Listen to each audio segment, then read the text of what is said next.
So దాని తర్వాత వాళ్ళు ఈవినింగ్ సెషన్లో ఎంటైర్ జడ్జ్మెంట్ కాపీని అప్లోడ్ చేయడం జరిగింది.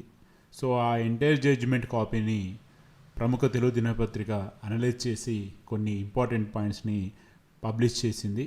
సో ఆ ఇంపార్టెంట్ పాయింట్స్ని బేస్ చేసుకొని మనం ఇప్పుడు మాట్లాడుకోబోతున్నాం.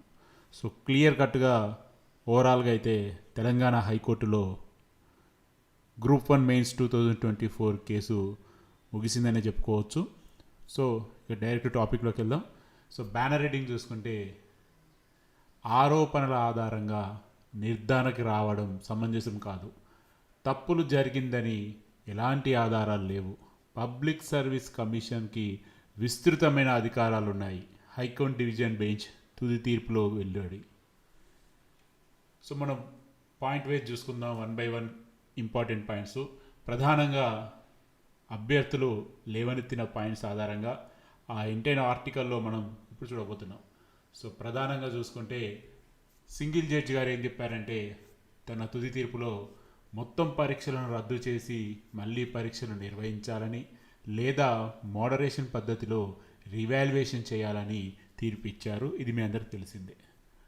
సో ఇప్పుడు డివిజన్ బెంచ్ ఏం చెప్పిందంటే, తప్పు జరిగిందని నిర్ధారణకు వచ్చిన తర్వాత రీవాల్యుయేషన్ చేస్తే మొదట ఇచ్చిన మొత్తం మెయిన్స్ పరీక్షలు రద్దు చేయాలన్న తీర్పు ఎలా అమలవుతుంది, కాబట్టి సింగిల్ జడ్జ్ తీర్పులో లోపం ఉంది.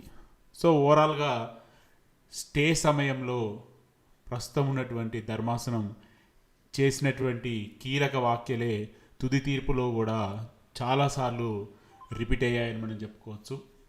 సో బేస్గా ఈ యొక్క మెయిన్ పాయింట్ తోటి సింగిల్ జడ్జి ఇచ్చిన తీర్పులో లోపం ఉందని చెప్పి ధర్మాసనం తెలియజేయడం జరిగింది. సో సెకండ్ ఇంపార్టెంట్ పాయింట్ వచ్చేసి, 2 హాల్ టికెట్ల జారీ అక్రమం అని చెప్పి సింగిల్ జడ్జి పేర్కొన్నారు. ఇలా ఇవ్వడం వల్ల నష్టం ఏంటి అనేది సింగిల్ జడ్జి వివరించలేదు. నోటిఫికేషన్ ప్రకారం 2 హాల్ టికెట్లు జారీపై ఎలాంటి నిషేధం లేదు.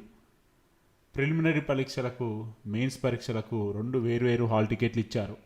మెయిన్స్ హాల్ టికెట్లపై అభ్యర్థి ప్రిలిమినరీ హాల్ టికెట్ నెంబర్ కూడా ఉంది. సివిల్ జడ్జ్, పోలీస్ రిక్రూట్మెంట్ బోర్డులు కూడా పరీక్షల్లో సైతం 2 హాల్ టికెట్లు ఇస్తున్నారు. సో ఇక్కడ కూడా ఎటువంటి ప్రాబ్లం లేదు కదా అని చెప్పేసి వాళ్ళు చెప్పడం జరిగింది. సో మూడో ఇంపార్టెంట్ పాయింట్ వచ్చేసి, దివ్యాంగుల అభ్యర్థుల సౌకర్య కోసం సెంటర్ల సంఖ్యని 45 నుంచి 46కు పెంచారు. సో మీ అందరికీ తెలుసు, గత జడ్జి ఇచ్చిన జడ్జిమెంట్లో దివ్యాంగ అభ్యర్థుల గురించి ప్రధానంగా మెన్షన్ చేయడం జరిగింది. సో దీనికి దురుద్దేశాన్ని ఎలా ఆపాదిస్తారు మీరు? సెంటర్ల పెంపు కమిషన్ విచక్షణపై ఆధారపడి ఉంటుంది. Division bench. ఫోర్త్ పాయింట్ వచ్చేసి, అలాగే మొత్తం అభ్యర్థుల సంఖ్యలో తేడాలు అనే విషయంలో కూడా చాలామంది అపోహపడుతున్నారు. ఆంగ్లంలో అర్హత సాధించని వారి ఫలితాలు నిలిపివేయడం వల్ల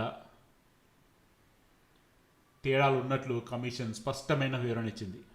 సో ఇక్కడ కొద్దిగా సెంటెన్స్ కరెక్షన్ ఇచ్చినా కానీ ఆ న్యూస్ పేపర్ వాళ్ళు ఓవరాల్గా అభ్యర్థుల సంఖ్యలో తేడాలు ఉన్నాయని అంటున్నా, కమిషన్ దానికి సరైన వివరణ ఇచ్చిందని ధర్మాసనం సంతృప్తి చెందిందని చెప్పి దీని అర్థంగా మనం భావించవచ్చు. సో అదేవిధంగా మరో పాయింట్, సమాధాన పత్రాల మూల్యాంకనలో 3వ ఇవాల్యుయేషన్కి బార్కోడ్ బబ్లింగ్ లేదని విషయంలో మొదట 2 ఇవాల్యుయేషన్లో 15% పైగా తేడా ఉంటేనే 3వ ఇవాల్యుయేషన్కి వెళ్తుందని కమిషన్ వివరణ ఇచ్చింది. ఏ ఒక్క అభ్యర్థికో అనుకూలంగా ఎవాల్యుయేషన్ జరిగినట్టు ఎలాంటి ఆధారాలు లేవు. సో ఓవరాల్గా ఈ క్వశ్చన్కి ఆన్సర్ బెంచ్ క్లియర్గా చెప్పింది, ఆధారాలు లేవు. ఏ అభ్యర్థికి అనుకూలంగా ఎవాల్యుయేషన్ జరిగినట్లు ఎక్కడ కూడా ఎలాంటి ఆధారాలు లేవు. సో ఈ క్వశ్చన్కి ధర్మాసనం ఇచ్చిన తీర్పు. సో మరో క్వశ్చన్ చూసుకుంటే, అభ్యర్థుల మార్కులు ఎవరికి వారివి మాత్రమే కనిపించే విధంగా పబ్లిష్ చేయడం వల్ల నష్టం ఏమీ లేదు. మార్కులు తక్కువ వచ్చినాయని భావిస్తే రీకౌంటింగ్ ఆప్షన్ ఉంది. సో అంటే వీళ్ళు పిఎంఎల్ లిస్ట్ని పెట్టలేదంటే అలా పెట్టాల్సిన అవసరం ఏం లేదు. మార్కులు తక్కువ వచ్చిన వాళ్ళు ఎవరికి వాళ్ళు ఇండివిజువల్ లాగినే చూసుకొని రీకౌంటింగ్ ఆప్షన్కి వెళ్ళొచ్చు అని చెప్పి చెప్పినట్టుగా మనం భావించవచ్చు. సో మరొకటి చూసుకుంటే ఇవాల్యుయేటర్ ఎంపికలో తప్పులు జరిగినాయని చెప్పేసి గత సింగిల్ బెంచ్ ధర్మాసనం తీర్పు. డాక్టర్ ఎంఏ మాలిక్ అనే ప్రైవేట్ ట్యూటర్ని తీసుకున్నారనే ఆరోపణకు కమిషన్ సమాధానం ఇచ్చింది. అతను ప్రభుత్వ డిగ్రీ కాలేజీలో 2010 నుంచి పనిచేస్తున్నారు. అలాగే ఆర్సీ రెడ్డి కోచింగ్ సెంటర్లో తరగతులు బోధించలేదని వివరణ ఇచ్చారు. పరీక్ష పత్రాలు దిద్దే క్రమంలో అభ్యర్థులు ఎవరు అనేది గుర్తించడం సాధ్యం కాదనేది ఇక్కడ ముఖ్య విషయంగా గుర్తుపెట్టుకోవాలి. సో ప్రైవేటు ట్యూటర్ అనే మ్యాటరే తీసుకున్నారు తప్ప ఆల్రెడీ రిటైర్డ్ అయిపోయి 10-20 ఏళ్ళు అయిపోయిన వాళ్ళ గురించి తీసుకోలేదు.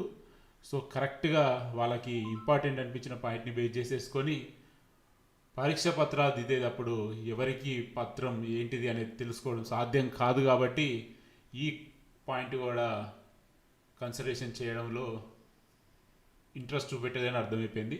సో ఇది కూడా సింపుల్గా అంత బాగానే జరిగిందని చెప్పి ధర్మాసనం గుర్తించింది. అలాగే ఆన్సర్ కీ లేదని చెప్పి సింగిల్ బెంచ్ ఇచ్చినటువంటి తీర్పులో ఉంది. అయితే ఆన్సర్ కీని కమిషన్ సీల్డ్ కవర్లో సమర్పించింది. సుప్రీంకోర్టు సంజయ్ సింగ్ కేసులో తీర్పు ఇచ్చిన విధంగా మోడరేషన్ పద్ధతి పాటించినట్లు కూడా కమిషన్ ఆధారాలు చూపెట్టింది. ఆర్టికల్ 320/3 ప్రకారం పబ్లిక్ సర్వీస్ కమిషనర్కి విస్తృతమైన అధికారాలు ఉన్నాయి. సో ఓవరాల్గా సింగిల్ బెంచ్ ఏమో జడ్జిమెంట్లో ఆన్సర్ కీ లేదని చెప్పేసి చెప్పారు. బట్ మాకు ఆన్సర్ కీ ఇచ్చారు కాబట్టి అది పబ్లిక్ సర్వీస్ కమిషన్ చాలా పకడ్బందీగా ఉందని చెప్పి ధర్మాసనం ఏకీభవించింది. అదేవిధంగా మోడరేషన్ కూడా వీళ్ళు పకడ్బందీగా పాటించారని కూడా ధర్మాసనం ఒప్పుకుంది. అదేవిధంగా కమిషన్కి విస్తృతమైన అధికారాలు ఉన్నాయని కూడా ధర్మాసనం క్లియర్గా చెప్పడం జరిగింది. తెలుగు మీడియం అభ్యర్థులకి అన్యాయం జరిగింది అనడానికి ఎలాంటి డేటా ఆధారాలు లేవు. సో ధర్మాసనం చాలా క్లియర్గా ప్రతిదానికి ఆధారాలు ఉంటేనే వాళ్ళు కన్సిడరేషన్ చేశారు. కొన్నిసార్లు పబ్లిక్ సర్వీస్ కమిషన్ చెప్పిందే ఫైనల్గా డిసైడ్ చేశారు. సో ఓవరాల్గా తెలుగు మీడియం అభ్యర్థులకి అన్యాయం జరిగిందని చెప్పడానికి ఆధారాలు లేవని ధర్మాసనం ఏకీభవించింది. 18-19 సెంటర్లో సక్సెస్ రేటు ఎక్కువ ఉండడానికి సైతం ఎలాంటి ఆధారాలు లేవు. 8, 9, 12 సెంటర్లో సక్సెస్ రేట్ అంతకంటే ఎక్కువగా ఉంది. కొంతమందిని ఎంపిక చేసుకున్న కొన్ని సెంటర్లు కేటాయించాలని వ్యాఖ్యానించడం ద్వారా సింగిల్ జడ్జి ధర్మాసనం పొరపాటు పడింది. కేవలం రిట్ పిటిషనర్లు విజయవంతం కాని అభ్యర్థులు వేసిన ఆరోపణల ఆధారంగా నిర్ధారణకు రావడం సమంజసం కాదు. సో ఓవరాల్గా 18-19 సెంటర్ల కంటే 8, 9, 12 సెంటర్లో ఎక్కువ మంది సెలెక్ట్ అయ్యారు. వారిని ఏకపక్షంగా కేటాయించలేదు. గతంలో ఇచ్చినటువంటి సింగిల్ జడ్జి పొరపాటు పడ్డారని చెప్పేసి కూడా క్లియర్ చెప్పడం జరిగింది ధర్మాసనం.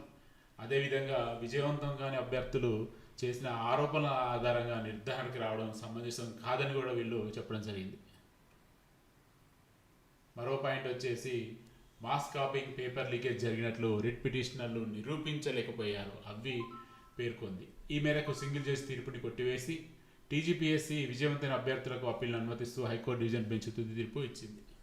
సో ఓవరాల్గా ధర్మాసనం క్లియర్గా విజయవంతం కాని అభ్యర్థులు చేసిన ఆరోపణలకి తగిన ఆధారాలు లేవు కాబట్టి గతంలో ఇచ్చినటువంటి సింగిల్ జడ్జి గారు పొరపాటు పడి తీర్పు ఇచ్చినట్టుగా వీళ్ళు చెప్పడం జరుగుతుంది.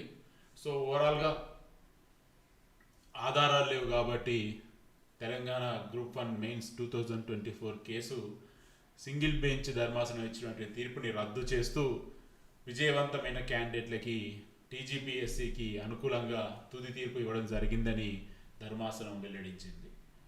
సో అదేవిధంగా కొన్ని వాటిల్లో కమిషన్ ఏం చేసినా వారికి విస్తృతమైన అధికారాలు ఉంటాయని కూడా వీళ్ళు వెల్లడించడం జరిగింది. ఉదాహరణకి నోటిఫికేషన్లో ఇంగ్లీష్ క్వాలిఫై అయితేనే పేపర్లు మూల్యాంకనం చేయబడుతుందని చెప్పారు. సో వాళ్ళ ఇష్టం, వాళ్ళు ఎలా చేసినా కానీ కొన్ని అధికారాలు వాళ్ళకు ఉంటాయని చెప్పి ఇండైరెక్ట్గా ఇక్కడ అర్థమవుతుంది. సో ఏదేమైనా ఆధారాలు లేవు కాబట్టి వీళ్ళు తీర్పుని కొట్టివేయడం జరిగిందని చెప్పేసి చెప్పడం అయితే జరుగుతుంది. మరి చూడాలి, మరి సుప్రీంకోర్టులో డివిజన్ బెంచ్ యొక్క అభ్యర్థనని పరిగణలో తీసుకుంటారా లేక సింగిల్ బెంచ్ ఇచ్చినటువంటి అభ్యర్థని పరిగణలో తీసుకుంటారా అన్నది చూడాలి. సో ఇది ఫ్రెండ్స్ ప్రస్తుతం ఉన్న అప్డేట్. మరొక అప్డేట్లో మళ్ళీ కలుద్దాం. Stay tune.